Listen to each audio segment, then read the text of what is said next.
Welcome dear all. आज इस video में हम NIOS के 12th स्टैंडर्ड सब्जेक्ट पेंटिंग का जो न्यू सिलेबस है उसका चैप्टर नंबर 8 पहाड़ी पेंटिंग या हम हिंदी में कहेंगे तो पहाड़ी चित्रकला। In the previous lesson we learn the Mughal painting. इससे पहले के पार्ट में हमने जो है मुगल चित्रकला के बारे में सीखा था। In this lesson we will learn about Pahari painting. इस पार्ट में हम जो है पहाड़ी पेंटिंग के बारे में सीखेंगे। Pahari painting is a term use for miniature painting traditional that flourish in the hilly region of Indian such as a Himachal Pradesh, Jammu and Tehri Garhwal. This is a lyrical style of painting. So जो ये पहाड़ी चित्र है या चित्रकला है वो पंजाब की पहाड़ियों में जो छोटे छोटे जो रियासी जो राजा महाराजा होते थे उनके महल की ये कला है और वहाँ से ये चित्रकला शुरू हुई। और इसका जो हम देखते हैं कि जो राज्य है यानी कि मेनली जो इसका क्षेत्र हम देखते हैं वो राजाओं के द्वारा शुरू हुआ और उन्होंने इसको शुरू किया। This is a radical style of painting. It was patronised by the local rajas of this region between circa 1675 to 1823 century. यानी कि ये जो है लगभग 1675 से 1823 तक के बीच में ये चित्रकला जो है बनाई गई और ये मुख्य रूप से राजपूतों के लिए थी। खास तौर पर जो राजपूत होते रहे राजा महाराजा होते थे उनके लिए होती थी। पहाड़ी चित्रकला जो है वो वहाँ के जो धार्मिक है और जो लोगों के जीवन से रिलेट करने वाली होती थी। जो विषय होते थे उनके जो सब्जेक्ट होते थे उससे रिलेटेड होते थे। जैसे यहाँ पे मेंशन किया गया है देयर वेर मेनली राजपूत, जो खासकर राजपूत थे। In the Pahari painting both religious यानी कि धार्मिक एंड सेकुलर सब्जेक्ट यानी कि जो समाज के जो लोग थे वेर पेंटेड वो उन चित्रकलाओं में दिखाए जाते थे। Fine painting based on religious epics like Mahabharata and Ramayana. तो खासकर ये जो चित्रकला थी वो रामायण और जो महाभारत है, पुराण है, गीता जैसे जो धार्मिक या धर्म के जो महाकाव्य थे उन पर आधारित जो है ये पेंटिंग होती थी जिसे पहाड़ी शैली में चित्रकला की जाती थी या चित्र बनाए जाते थे। In the Pahari painting both religious जैसे मैंने बताया and secular subject were painted. Fine painting based on religious speak in like a Mahabharata and Ramayana, Purana, Gita, Govind and Rasamanjari were frequently painted in Pahari style. तो ये जितने भी धार्मिक ग्रंथ होते थे वो खासकर पहाड़ी चित्रकला के होते थे। Sanskrit and Hindi classic such as Rasikapriya क्या Baramasa and Bihari Satsai were other popular text that found represented in Pahari painting जो बहुत ही फेमस है। जैसे संस्कृत के रसिक प्रिय, फिर ब्रह्ममास और हिंदी के जो ये है लोकप्रिय जो भी ग्रंथ होते थे वो पहाड़ी पेंटिंग में हमको दिखाई देते हैं। आगे हम देख लेते हैं second paragraph. Secular themes included are depictions of the day-to-day life। जो धर्म से संबंधित जो भी विषय होते थे वो रोज की जिंदगी के द्वारा होते थे या उससे जुड़े हुए होते थे। और आगे हम देखते हैं कि court session, portrait and love story of Heer Ranjha और Sohni Mahiwal and Sassi Punnu among other painting of musical mode known as a Ragamala were also seen in the Pahari painting. So उस समय के जो हम चित्र देखते हैं या उस समय के जो हीर रांझा थे, सोनी महिवाल थे, रसी पूर्णों के जो प्रेम की कहानियां होती है वो रागमाला के नाम से जानी जाती है। उसमें हम नजर आती है, वो पेंटिंग में हमको नजर आती है। और जो भी गीत वहाँ पर जो गाए जाते थे वो पहाड़ी पेंटिंग में उसको दर्शाया जाता था क्या दिखाया जाता था। जो संगीत है या जाएगा। उस तरीके से वो चित्रकला बनाई जाती थी, पेंटिंग बनाई जाती थी कि उसे देखकर हमें वो नजर आता था कि वहां पर प्रेम के गीत चल रहे हैं। ओके, आगे हम देखते हैं। In Pahari painting, generally bright color were used in contrast, depict of nature form an important component of the compositions of Pahari painting. There are several schools of Pahari painting. They are known after the center of the origin, such as Kangra, Basoil, Mankot, Gular, Jammu, Mandi, Chamba, Bilaspur, Kullu and Garhwal. ये सारे जो है वहाँ पे painting के schools हम बोल सकते हैं जहाँ पर ये चित्रकला सिखाई जाती थी।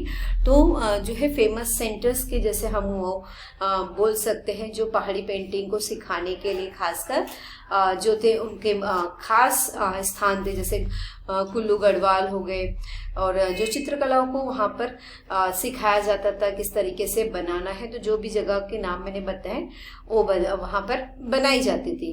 और यहाँ पर और भी जो नाम मेंशन है वो आप सब को देख लेना है, पढ़ना है ना। जैसे आगे है Kripal Pal, Sansar Chand and Ranjit Dev from Basohli, Kangra and Jammu. तो ये सारे जो नाम है ये उस चित्रकला को बढ़ावा देने में, बनाने में इनका जो है बहुत ही महत्वपूर्ण स्थान हम कह सकते हैं है। Okay, Nainsukh, Manaku, Kushan Lal, Fattu and Ramlal, Pandit Seu and Purkhu were some of the famous Pahari painter. तो जो नाम मैंने अभी बताए ये वहाँ के जो है फेमस चित्रकार थे, पेंटर थे।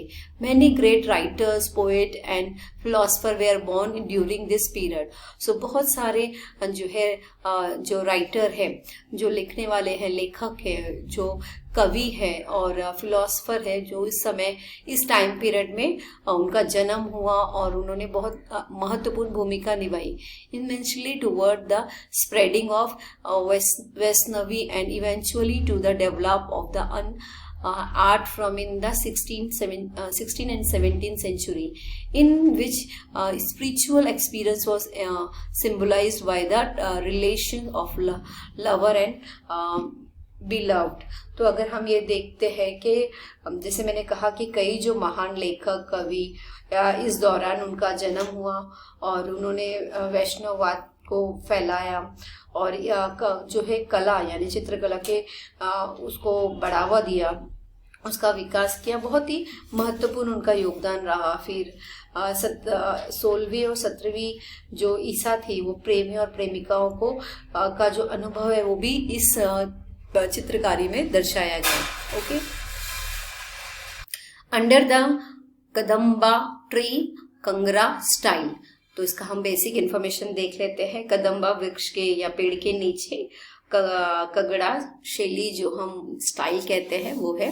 तो इसका जो खासकर बेसिक इन्फॉर्मेशन है, the culture of Punjab and great Sikh movement started by Guru Nanak also inspired व कंगरा आर्टिस्ट। सो जयदेव जो थे गीता गोविंद और तुलसीदास के जो खासकर थे। तो जैसे मैंने रीड किया यहाँ पे, the culture of Punjab and the great Sikh movement are started by Guru Nanak also inspired by Kangra artist. तो जो मूवमेंट, ग्रेट सिख मूवमेंट जो पंजाब में शुरू हुआ था गुरु नानक का, वो इंस्पायर्ड थे कंगरा आर्टिस्ट से, या उसके वो जो कंगरा जो शैली थी उससे वो इंस्पायर्ड हुए थे। अंडर द रॉयल पैट्रन और Raja Sansar Chandra, Kangra painting reach at a great high in beautiful portrayal of human from the nature. तो हम यहाँ पर देखते हैं कि यहाँ पर जो ह्यूमन नेचर उसमें दिखाया गया और ये बहुत ही हाई लेवल पे पेंटिंग्स बनी और बहुत ही सुंदर ये दिखाई दी। The Gita Govind of Jayadev and Ramayan of Tulsi Das have been illustrated in the Kangra style. तो हम जयदेव के जो ये थी, तो गीता गोविंद और तुलसीदास का जो लिखा हुआ है रामचरित्र मानस, वो कंगड़ा जो शैली है या जो स्टाइल है उससे ये सजाया गया, बनाया गया। और आगे हम ये पढ़ते हैं, Sansa Chandra commissioned many portraits of himself from his childhood to the age. The Sikh Guru have also been painted by the court artists of Kangra. Kangra arts in culminations of the spiritual and literary revival of Hinduism. तो अगर हम देखते हैं कि ये जो बनाया गया था राजाओं के द्वारा बनाया गया था, और कंगड़ा जो है दरबार के जो सिख लोग थे उनके जो गुरु होते थे उनके चित्र बनाए गए थे, और कई हिंदू धर्म की जो आध्यात्मिक कहते हैं या उनका जो स्पिरिचुअल जो रहता है, उनके जो साहित्य होते हैं यानी कि जो ग्रंथ वो पढ़े जाते हैं उसको फिर से अच्छी तरीके से बना के वहाँ पर दिखाया गया या पेश किया गया। और जो कंगड़ा के जो चित्र होते हैं वो बहुत ही अच्छी तरह से बनाए जाते हैं, लेकिन फिर भी उसमें कुछ तो जो है कमी हमको नजर आती है। तो अगर हम देखते हैं आगे, Hinduism Kangra painting disregard perspectives but focus on wonderful glowing color and delicated lines work. तो बहुत ही सुंदर तरीके से मैंने बताया कि कलर्स और जो है लाइंस वगैरह जो है वर्क किया गया था। Almost all faces are drawing in the profile. Kangra painting can easily be identify by the delicacies of lines. तो अगर कंगड़ा पेंटिंग को आपको पहचानना है तो उसके जो आइडेंटिफिकेशन है या पहचान है जो लाइन्स वगैरह है उससे देखते हैं। Brilliant colour and miniatures of decorative details. तो जो कलर्स यूज किए वो बहुत ही सुंदर है, और जो है डिटेल में जो रहता है बहुत ही अच्छे तरीके से बना गया है। Female with gazelle like eye, straight nose and beautifully chiselled face and speciality of Kangra painting. तो जो फीमेल यानी कोई नारी या स्त्री का जो चित्र है, उसकी आंखें और उसकी नाक और उसका जो सुंदरता उसमें बहुत ही अच्छी तरह से दिखाई जाती है कंगड़ा चित्रकारी में, चित्रकला में। The paper use for making miniature painting were made by special technique. और जो पेपर इसमें जो यूज किया जाता था वो एक अच्छी तकनीकी या स्पेशल टेक्निक से यूज किया जाता था। Thin layer of paper were used layer by layer to make one thick paper called wasli. तो पेपर के ऊपर पेपर एक ऐसा लेयर बना के और उसको थिक पेपर बना के यूज करते थे, उसको वेस्ली कहते थे। This paper was then coated with glue of किकरा plant mix with white clay. तो ऐसे जो है उसको कोटेड मतलब ऊपर से उसको पूरा कोट किया जाता था, लगाया जाता था ग्लू से इसको चिपका के, और व्हाइट क्ले उसमें यूज होता था। खारिया मिट्टी यूज होती थी, and also sometime with egg white. जो एग का जो वाइट रहता था वो यूज होता था, सफेद अंडे का जो सफेद पार्ट होता है वो। A thin coat of the above mentioned mixture is applied to the paper to that the pores in the paper get filled and the paper becomes smooth। तो ये सारा चीज़ें जब यूज होता था तो पेपर जो है बहुत ही स्मूथ हो जाता था, या हम बोल सकते मुलायम हो जाता था। Colour are obtain from natural sources like red from lahi. तो जो है प्रकृति के जो कलर होते हैं वो यूज होते थे, जैसे लाल है लाही का किसी इंसेक्ट से मिलता है, और बीट रूट का जो कलर होता है ब्लू फ्रॉम जामुन, और नील यानी येलो फ्रॉम टर्मरिक यानी हल्दी से, फिर रमराज यानी के स्टोन से, और गोली स्टोन से, और ग्रीन लैप्सी जलुआ boiling leaves black from kajal, golden colour from the peel of anar pomegranate. तो ये सारे कलर जो है प्राकृतिक कलर होते थे जो उसमें पेंटिंग में यूज किए जाते थे। ओके, हम इसका जो है थोड़ा सा ये देख लेते हैं। ये जो है ये पेंटिंग है, तो इसका टाइटल है अंडर द कदम ट्री, और टाइमिंग है 1820 to 30 सेंचुरी, और मीडियम है OQ water colour on paper, और कलेक्शन है हराज दी देजी कलेक्शंस। ओके, आई होप ये वीडियो आपके लिए यूजफुल है। अगर आपको मेरे वीडियो पसंद आते हैं लाइक करें, शेयर करें, सब्सक्राइब करें, और ये वीडियो ज़रूर देखें। Thank you.